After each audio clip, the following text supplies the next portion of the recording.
பொழில் சூழ்ந்த கடலை உடைய இலங்கையில் உனக்கு என்ன வேலை என்று கேட்டான். காலை மாலை இங்கு நீ காவல் நிற்பது ஏன் என்று கேட்டான். அது என் கடமை, நான் காவல் தெய்வம், நீ இதை கடக்க முடியாது என்றாள். இருவரும் கை கலந்தனர். அவள் தாக்க அவள் அழகிய பெண்ணாய் அவன் முன் நின்றாள். கண்ணை பறிக்கும் அழகுடைய பெண்ணே, நீ யார் என்றான். எழில் கொஞ்சம் நகரை படைத்த நாளில் நான்முகன் என்னை காவலுக்கு வைத்தான். அவன் ஏவலுக்கு பணிந்து உன்னை எதிர்த்து நின்றேன். அஞ்சனை மகனே, உன் அங்கை பட்டதும் என் கடமையை முடித்துக் கொண்டேன். கொடுமை நீங்கி அறம் தழைக்கும், இனி தீமைகள் ஒழியும் காலம் அணுகிவிட்டது. இச்சித்திர நகர் இனிச் சிதைவடையும் என்று கூறி வழிவிட்டு விடுதலை பெற்றாள். ஊர் தேடுதல் பெண்ணை ஒதுக்கி வாழ்ந்தவன் பெண்ணை தேடும் பணியில் அமர்ந்தான். இது ஒரு புதுமையாயிருந்தது. ராமன் உரைத்த அடையாளம் அவனுக்கு வரைபடமாய் விளங்கியது. சீதை என்னும் கோதை எழில் மிகு ஓவியமாய் அவன் மனத்தில் பதிந்திருந்தாள். வழியில் காணும் பெண்களை அவன் விழிகள் சந்தித்தன. அழகு என்பதற்கு அடையாளம் எதுவும் அவன் கண்ணில் படவில்லை. அரக்கியரிடையே அனங்களனைய மகளாகிய சீதையை காண முடியும் என்ற நம்பிக்கை இருந்தது. தப்பித் தவறி நங்கையர் இளமையோடும் எழிலோடும் தென்பட்டால் தான் எழுதி வைத்த சித்திரம் கொண்டு அவர்களை விசித்திரமாய் பார்த்து வந்தான். உறங்குகின்ற கும்பகருணன் அனுமன் பார்வை கும்பகருணன் மாளிகை பக்கம் சென்றது. மலை ஒன்று உருண்டு கிடப்பதை பார்த்தான். அதன் தோற்றத்தைக் கண்டு வியந்தான். பேருருவம் படைத்த அது நின்றால் எப்படி இருக்கும் என்று நினைத்தான். மலையின் உருவை அவன் உருவில் வைத்து பார்த்தான். தின்பதற்கே பிறந்தவன் அவன் என்பதை அறிந்தான். ஊனும் கள்ளும் உண்டபின் அவன் உறக்கம் கொண்டவனாய் காணப்பட்டான். அவன் குரட்டை விட்டுக்கொண்டு உறங்குவதை பார்த்தான். பேரரசன் ஒருவன் இப்படி பெருந்தூயில் பெற்றிருக்க முடியாது என்பதால் அவன் இராவணனாய் இருக்க முடியாது என்று தெளிந்தான். வீடணன் இருக்கை அடுத்து அவன் இளவல் வீடணன் மாளிகையை அடைந்தான். வனப்பும் அழகும் அந்த மாளிகை பெற்றிருந்தது. அங்கே அரக்க வடிவில் ஒரு அசோகனை கண்டான். கருப்பு நிறத்தில் வெள்ளை உள்ளம் குடிகொண்டிருப்பதை காண முடிந்தது. நீதியும் அறமும் அவனிடம் இடம் வேண்டி குடிகொண்டிருந்ததை காண முடிந்தது. பகை நடுவே உறவு கொள்ள ஒருவன் உளன் என்பதை அறிந்தான். இவன் தப்பி பிறந்தவன் என்ற முடிவுக்கு வந்தான். கும்பகருணன் தம்பி வீடணனாகத்தான் இருக்க வேண்டும் என்று அறிந்தான். அவன் மீது இவன் கண்ணோட்டம் சென்றது. இவன் பயன்படத்தக்கவன் என்று மதிப்பீடு செய்து கொண்டான். இந்திரசித்தன் மாளிகை அடுத்து இந்திரசித்தன் அரண்மனையை அடைந்தான். இவன் இந்திரனை சிறையிட்டவன் என்பதை முன்பே கேட்டு அறிந்திருக்கிறான். அரக்கர் குலத்தில் அழகு உடைய இளைஞன் இருந்தது. அவனுக்கு வியப்பை ஊட்டியது. அவனை முருகனாய் பார்த்தான். இவனோடு நீண்ட போர் நிகழ்ந்த வேண்டி வரும் என்று மதித்தான். இவன் ஒரு மாவீரனாய் இருக்க வேண்டும் என்று கண்டான். இவனைப் போன்ற வீரர் இருப்பதால்தான் இராவணன் வலிமை மிக்கவனாயிருக்கிறான் என முடிவு செய்தான். மண்டோதரியை கண்டான். வித்யாதர மகளிர் உறையும் தெருக்களை கடந்தான். மண்டோதரி தங்கியிருந்த மண்டபத்தை அடைந்தான். சீதையிடம் இருக்கத்தக்க வனப்பும் எழிலும் அவளிடம் இருப்பதைக் கண்டு அங்கு அவளை காண முடியும் என்று நம்பிக்கை கொண்டான். அங்கே மண்டோதரி கண் அயர்ந்து உறங்கிக் கிடந்தாள். மயன் மகளாகிய மண்டோதரியை சனகன் மகள் என்று தவறாய் நினைத்தான். சுகபோக சுந்தரியாக மாறிவிட்டாளோ என்று மயங்கினான். சோர்ந்த குழலும் கலைந்த துயிலும் அயர்ந்த முகமும் ஜீவனற்ற முகப்பொலிவும் அவள் மண்டோதரி என்பதை உணர்த்தின. நலம் மிக்க நங்கை ஒருத்தி மனைவியாயிருக்க மற்றொரு தீயை இவன் நாடுகிறானே என்று வியந்தான். இராவணன் மாளிகை அடுத்தது அவன் அடைந்தது இராவணன் மாளிகை. அறம்பையர் அவன் அடிகளை வருடிக் கொண்டிருந்தனர். உறக்கம் கலைந்த நிலையில் அவன் காணப்பட்டான். நெருப்பை மடியில் கட்டிக்கொண்டு அவனால் எப்படி அமைதியாய் உறங்க முடியும்? சீதையை நெஞ்சில் வைத்தவன் நெருப்பு வைத்த பஞ்சாய் எரிந்து அழிந்து கொண்டிருந்தான். அரக்கனை கண்ட அனுமன் பதை பதைத்தான். அவன் 10 தலைகளையும் கிள்ளி எரிந்து பந்தாட விரும்பினான். அவனை வென்று சீதையை மீட்பதை விட கொன்று முடிப்பதே மேல் என்று நினைத்தான். நின்று நிதானமாய் நினைத்து பார்த்தான். கண்டு வரச் சொல்லி அனுப்பப்பட்டவனே தவிர கொண்டு வரச் சொல்லப்பட்டேன் இல்லை என்பதை நினைந்தான். எல்லை மீறிய தொல்லைகளை விளைவிப்பது நல்லது அன்று என்ற முடிவுக்கு வந்தான். ராமன் வீரத்துக்கு விளைநிலம் வேண்டும் என்பதற்காக அவனை விட்டு வைத்து எட்டிச் சென்றான். கட்டிய கட்டிடங்களில் சீதை காலடி வைக்கவில்லை என்பதை அறிந்தான். அவன் சுற்றாத இடமே இல்லை, எட்டிப்பாராத மாளிகை இல்லை. அவனுக்கே அலுப்பு ஏற்பட்டுவிட்டது. சலிப்பதால் பயனில்லை என்று பயணத்தை மேலும் தொடர்ந்தான். கழுகின் வேந்தனாகிய தோழத்தக்க சம்பாதி என்பான் சொன்ன உறுதிமொழி அவனுக்கு நம்பிக்கை அளித்தது. இலங்கையில்தான் அந்த ஏந்திழையாள் சிறை வைக்கப்பட்டிருக்கிறாள் என்று கூறியதில் தவறு இருக்காது என்ற முடிவுக்கு வந்தான். பாய்ந்து ஓடும் அவன் கால்கள் மரங்களையும் மாட மாளிகைகளையும் தாவின. புள்ளினம் பறந்து திரிவதும் பூக்கள் நிறைந்ததுமாகிய சோலை ஒன்று காணப்பட்டது. காக்கை திரியும் தோற்றம் கண்டு அவன் சோகம் தீர்க்கும் அசோகவனத்தை கண்டான். சீதையை காணல் இருளிடை ஒளிவிடும் மின் என அரக்கியர் சூழ்ந்திருந்த இடத்தில் கவலையில் ஆழ்ந்த நங்கையை கண்டான். அதனைக் கண்டு தேவர் ஆரவாரித்தனர். வெற்றி வாசல் வழி திறந்து காட்டியது. ராமன் அறிவித்த பேரழகு முழுவதும் எங்கும் பெயராது அங்கு குடியிருந் தமையை கண்டான். சித்திரத்தில் தீட்டிய அழகு வடிவத்தை சிந்தனை முகத்தில் தேக்கிய வடிவத்தில் கண்டான். புகையுண்ட ஓவியமாக அவள் காணப்பட்டாள். ஆவியந்துகில் புனைவது ஒன்று அன்றி வேறு அறியாள். தூவி அன்னமென் புனலிடை தோய்கிலா மெய்யாள். தேவு தென்கடல் அமிழ்து கொண்டு அனங்கவேள் செய்த ஓவியம் புகையுண்டதே ஒதுக்கின்ற உருவாள். அரக்கியர் மத்தியில் அவள் நொடிந்து இருந்தது. கற்களிடையே உணங்கிய மருந்து செடி போலிருந்தது. வன்மருங்குள்வாள் அரக்கியர் நெருக்க அங்கு இருந்தாள். கல்மருங்கெழுந்து என்றும் ஓர்துளி வரக் காணா நன் மறுநீது போல் நலனற உணங்கிய நங்கை மென்மருங்குல் போல் வேறுள் அங்கமும் மெலிந்தாள். புலிக்கூட்டத்திடையே துள்ளி ஓடாத மானைக் கண்டான். சிந்தனை முகத்தில் தேக்கித் தன் வாழ்வை எண்ணி நிந்தனை செய்து கொண்டிருந்த சீதையைக் கண்டான். அவள் நினைவுகள் பழமைக்குச் சென்று ஊர்ந்து கொண்டிருந்தன. சீதையின் நினைவுகள் ஆட்சி இல்லை என்றபோது நிலை கலங்காத அவனது பேராண்மை அவளுக்கு பெருமிதம் தந்தது. மெய்த்தி ருப்பதம் மேவு என்ற போதினும் இத்தி ருத்துரன் து ஏகென்ற போதினும் சித்திரத்தின் அலர்ந்த செர் தாமரை ஓத்தி ருக்கும் முகத்தினை உண்ணுவாள். வில்லை முறித்து வீரம் விளைவித்து தன்னை மணந்து கொண்ட வெற்றியை நினைவில் கொண்டு வந்து நிறுத்தினாள். அந்நியரிடமும் அன்பு காட்டி உறவு கொண்டாடிய உயர்வை எண்ணி பார்த்தாள். இளைமை வேடுவன் என்றும் பாராது அவனோடு தோழமை கொண்ட உயர் நட்பை நினைத்து மகிழ்ந்தாள். நட்பு கொள்ளும் ராமனது ஒப்புயர்வற்ற மனநிலை அவள் மனக்கண் முன் வந்தது. நகைச்சுவை நிரம்பிய நிகழ்ச்சி ஒன்று அவளை பார்த்துச் சிரித்தது. அந்தணன் ஒருவன் பேராசைக்காரன். வீடு பற்றி எரியும் போது அடுப்புக்கு நெருப்பு கேட்பது போல நாடு இழந்து காடு நோக்கிச் சென்றபோது இராமனிடம் அவன் தானம் கேட்ட நிகழ்ச்சி ஏற்படுத்திய சிரிப்பை நினைவுபடுத்திக் கொண்டாள். மழுப்படை ஏந்தி வந்த பரசராமனை கோதண்ட ராமனாக இருந்து அடக்கி ஆணவம் நீக்கியதை நினைத்து பார்த்தான். சயந்தன் காக்கை வடிவம் கொண்டு அவர்களிடையே புகுந்து அற்ப ஆசையால் அவள் மார்பை குத்தி மகிழ்ந்த போது தற்பை புல் ஒன்று கொண்டே அவனை விரட்ட அவன் கண் ஒன்றனை குருடு ஆக்கியது. அச்சோகச் செய்கை அவள் கண்முன் நின்றது. கரம்பற்றி வானிடை எடுத்துச் சென்ற கிராதகனை வாள் கொண்டு வெட்டிய வீரச் செய்கையை எண்ணி பார்த்தாள். பெருமை மிக்க இராமன் செயல்கள் அவளுக்கு ஊக்கம் தந்தன. இடர்சிறிதும் நேராமல் காத்த வீரன் தன்னை மீட்க வராதது அவளுக்கு வியப்பாயிருந்தது. அதற்கு காரணம் யாதாயிருக்கும்? இலக்குவன் கிழித்த கோட்டை அழித்து விட்டேன். அதற்காக என்னை தன் மனத்தில் அழித்து விட்டானா? கொண்டு சென்ற அரக்கன் உண்டு முடித்திருப்பான் என்று அயர்ந்து ஓய்ந்து விட்டானா? பாதுகையை ஏந்திச் சென்ற பரதன் விரதத்தை காக்க முடியாமல் வரதனிடம் வந்து திரும்ப அழைத்துச் சென்று விட்டானா? இரக்கமற்ற இராவணன் இலங்கை நகரில் என்னை சிறை வைத்திருப்பான் என்பதை அறியாமல் திகைத்திருப்பானா? இத்தகைய வினாக்கள் வினாடிக்கு வினாடி மாறி மாறி அவள் மனத்தில் எழுந்தன.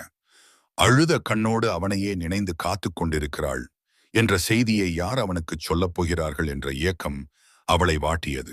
உறக்கம் இழந்த நிலையில் அவளுக்கு உதவியாய் திரிசடை என்பவள் பேச்சுத் துணையாயிருந்தாள். அவள் வீடணன் மகள். தன் இடக்கண்ணும் புருவமும் துடிப்பதை அத்தூய சீதை வீடணன் மகளிடம் எடுத்து உரைத்தாள். அது நன்மைக்கு அறிகுறி என்று நாளும் தெரிந்தவள் போல் அந்நங்கை சீதைக்கு விளக்கி உரைத்தாள். அரை உறக்கத்தில் நிறைவு பெறாத தான் கண்ட கனவினையும் திரிசடை சீதைக்கு உரைத்தாள்.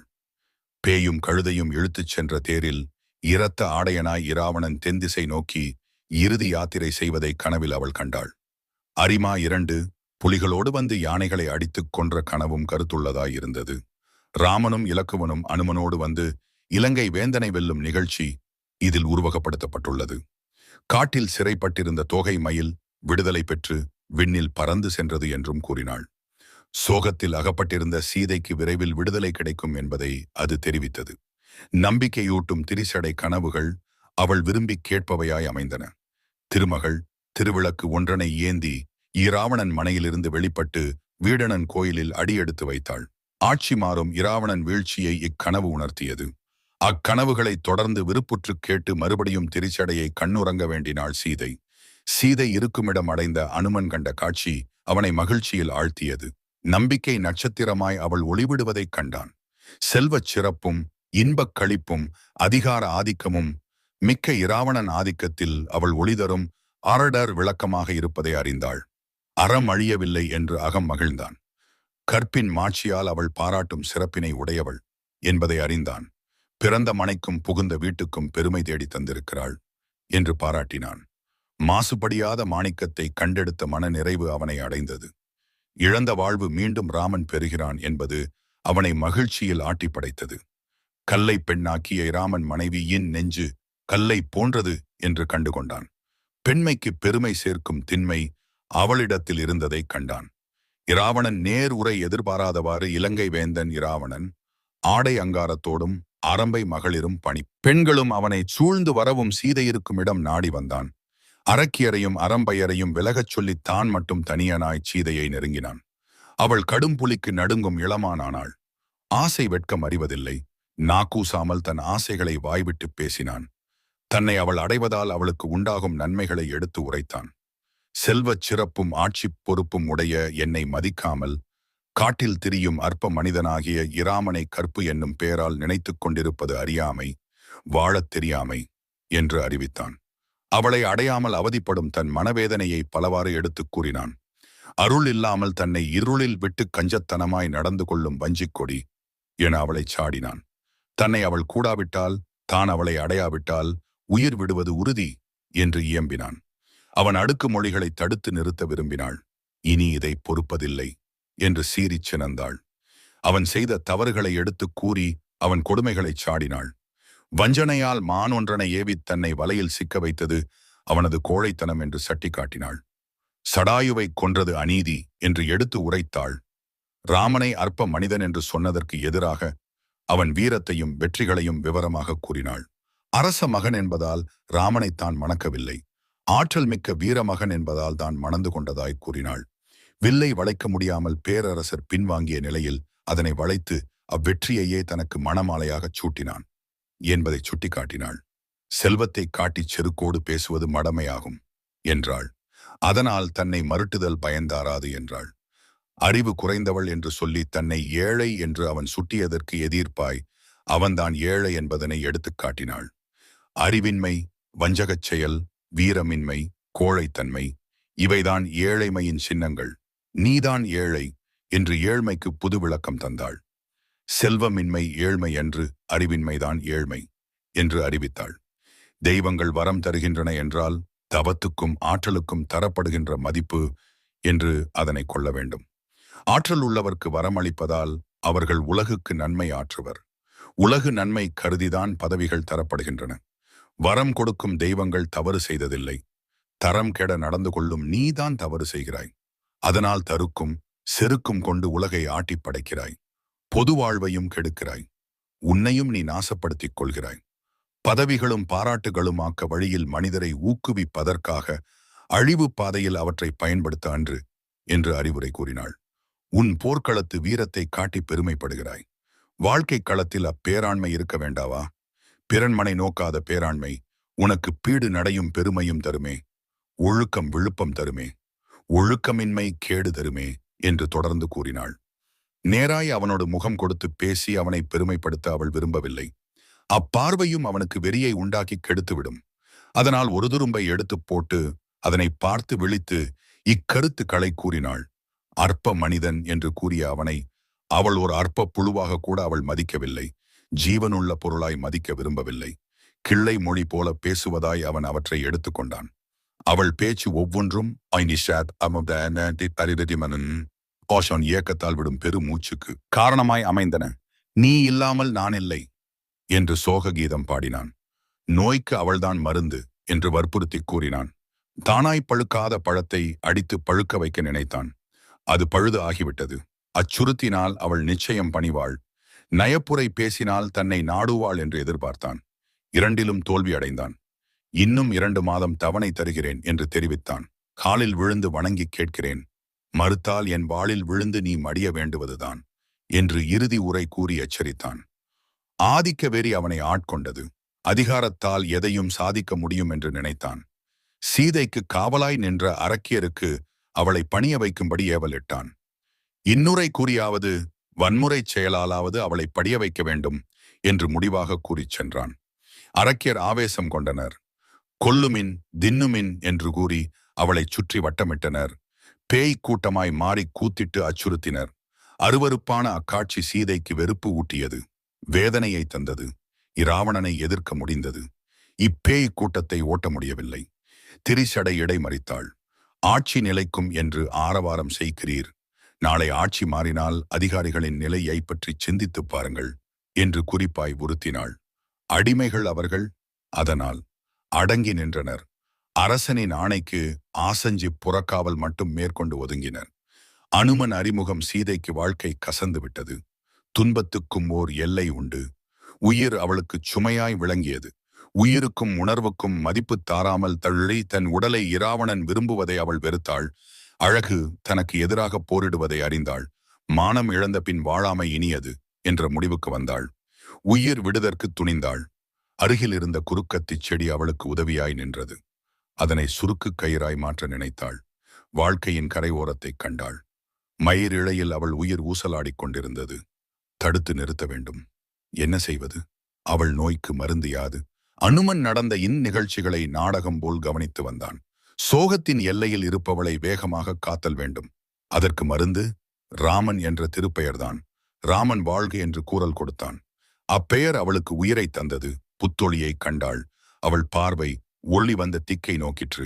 வீரனே, நீ யார் என்று கேட்டாள். ராமன் அனுப்பிய தூதுவன், பெயர் அனுமன் என்றான். காட்டு கூச்சல் கேட்டு பழகிய அவளுக்கு தெய்வ கீதம் கேட்பது போல் இருந்தது. அவள் உள்ளம் உருகியது. ராமன் பெயரை கேட்டதும் அவளுக்கு வாழ்க்கை வாயில் தென்பட்டது. வேதங்கள் மறையவில்லை. அவற்றின் நாதங்களை அவளால் கேட்க முடிந்தது. நீதியும் அறமும் அழியவில்லை. நேர்மைகள் தழைக்கின்றன என்பதை உணர்ந்தாள். ராமன் தன்னை கைவிடவில்லை. உயிர்காவலனாய் இருக்கிறான் என்பதை அறிந்தாள். அரக்கர் வாழும் இடத்துக்கு குரங்கினம் வந்தமை அவளுக்கு வியப்பை தந்தது. நீ எப்படி இங்கு வந்தாய் என்று கேட்டாள். அங்கதன் தலைமையில் தென்திசை நோக்கி அனுப்பப்பட்ட படை வீரர்களுள் தான் ஒருவன் என்பதையும் தான் இலங்கை மாநகரில் சிறையை கண்டதையும் விளம்பினான். இங்குதான் இருப்பது அவனுக்கு எப்படி தெரியும் என்று கேட்டாள். காட்டிடை நீவிரிட்ட மற்றைய அணிகலன்கள்தான் மங்கள அணியை காத்தன் என்று கூறினான். செய்தி கேட்டதும் உய்தி உண்டு என்று நம்பினாள். அவன் சொன்னவற்றிற்கு ஆதாரம் காட்ட முடியுமா என்று கேட்டாள். ராமனிடமிருந்துதான் வந்ததையும் அவன்தான் அனுப்பி வைத்தான் என்பதையும் கூறி ராமன் திருமேனி அழகை கூறினான். அப்போது அவன்தான் ஒரு சொல்லின் செல்வன் என்பதை நிறுவினான். கவிஞனாகவும் காட்சியளித்தான். ராமன் திருவடிகள் தாமரை போன்றும் பவழத்தைப் போன்றும் உள்ளன. கால் விரல்கள் இளஞ்சூரியனைப் போன்றன. நகங்கள் வைரத்தினும் அழகியன. கணுக்கள் அம்பரா தூணியைப் போன்றன. தொடைகள் கருடனின் கழுத்தைப் போன்றன. உந்தி மகிழ மலருக்கு ஒப்பாகும். மார்பு திருமகன் உறையும் இடமாகும். கைகள் ஐராவதம் என்னும் யானையின் துதிக்கை போன்றது. கை நகங்கள் அரும்பு போல கூர்மையன. தோள்கள் மலை போன்றன. கழுத்து திருமாலின் கரத்தில் உள்ள சங்கு போன்றது. முகமும் கண்களும் தாமரை மலர்கள் போன்றன. பல்லுக்கு முத்தும் நிலவின் துண்டும் உவமைகள். குனித்த புருவம் வளைந்த வில் போன்றது. நெற்றி 8ஆம் நாள் சந்திரன் போன்றது. நடைக்கு எருதும் யானையும் உவமை என்றான். ராமன் உருவை இவ்வருணைனைகளால் அனுமன் காட்டினான். அவனுடைய ஒவ்வொரு சொல்லும் அமுதத் துளிகளாய் அவள் செவிகளில் நிறைந்தன. தேன் துளிகளாய் இனித்தன. உன் அமுத மொழிகள் என் மனத்தை வருக்கிவிட்டன. என் உயிரை தளிர்ப்பச் செய்து விட்டாய். வாழ்க நீ என்று வாழ்த்தினாள். காட்சிக்குச் சான்று தந்த நீ சாட்சி வேறு யாதாவது கூற முடியுமா என்று கேட்டாள். ராமனுக்கும் சீதைக்கும் மட்டுமே தெரிந்த சுவையான அனுபவங்கள் சில அனுமனிடம் தெரிவிக்கப்பட்டன. அவற்றுள் 2 அவன் எடுத்துரைத்தான். நாட்டை விட்டு காட்டுக்குச் சென்றபோது அயோத்தியின் மதிலை கடக்கும் முன்பு காட்டை அடைந்து விட்டோமா என்று கேட்ட சீதையின் குழந்தைத்தனத்தை நினைவுபடுத்தினான். சுமந்திரனிடம் பூவையையும் கிள்ளையையும் கவனித்துக் கொள்ளும்படி தங்கையர்க்குச் சொல்லி அனுப்பிய அன்புச் செய்தியை அறிவித்தான். கூற்றுகளால் அவளை நம்ப வைத்த அனுமன் உறுதி தரும் அடையாளம் ஒன்றனையும் அவள் முன் நீட்டினான். ராமன் கைவிரலை அழகுபடுத்திய மோதிரமாய் அது இருத்தலைக் கண்டாள். அதை அன்புடன் வாங்கிக் கொண்டாள். வஞ்சகர் நாட்டுக்கு வந்ததால் அது மாக்குப்பட்டுவிட்டதே என்று கூறி கண்ணீரால் அதனை குளிப்பாட்டினாள். அவள் அடைந்த மகிழ்ச்சிக்கு அளவே இல்லை. செத்தவர் உயிர் பெற்றது போலவும், இழந்த மாணிக்கத்தை பெற்ற நாகத்தைப் போலவும், விழி பெற்ற குருடனைப் போலவும், பிள்ளையப் பெற்ற மலடியைப் போலவும் அவள் விளங்கினாள். என் உயிரை தந்த உத்தமன் நீ என்று அனுமனை அவள் பாராட்டினாள். சூடாமணியை தருதல் உள்ளத்தால் இருவரையும் ஒன்றுபடுத்திய அனுமன் கள்ளத்தால் அவளை ராமனிடம் சேர்க்க முடியும் என்று நினைத்தான். அதற்கு அவள் இசைவினை எதிர்பார்த்தான். அவன் பிள்ளை மதியைக் கண்டு அவள் எள்ளி நகையாடினாள். கடலிடை அரக்கர் வந்து எதிர்த்தால் உன் நிலைமை என்ன ஆகும்? கைப்பிள்ளையை இடுப்பில் வைத்துக்கொண்டு போராடும் தாயாகத்தான் நீ இயங்க முடியும். குழந்தையையும் கீழே வைக்க முடியாது. பகையையும் புறங்கொடுக்கச் செய்ய முடியாது என்று உணர்த்தினாள். நீ ஐம்புலன் அடக்கியவன் என்றாலும் ஆடவன் ஆடவன்தான். உன் தோள் மீது அமர்வது என் பெண்மைக்கு இழுக்கு என்று சுட்டிக்காட்டினாள். கோழை ஒருவன் தான் தாழ என்னை சிறையெடுத்தான். கள்வனைப் போல சிறையெடுத்த அவனுக்கும் இறைமை உடைய உனக்கும் வேறுபாடு இல்லாமல் போய்விடும். நீ நல்லது செய்ய நினைக்கலாம், அல்லதாய் உன் செயல் முடியும். இதைச் சிந்தித்துப் பார். ராமன் அன்புக்கு அவனை இரையாக்குவது தன் மானத்துக்குப் பெருமை. பெண்மை வீறிட்டு எழுந்தாள்.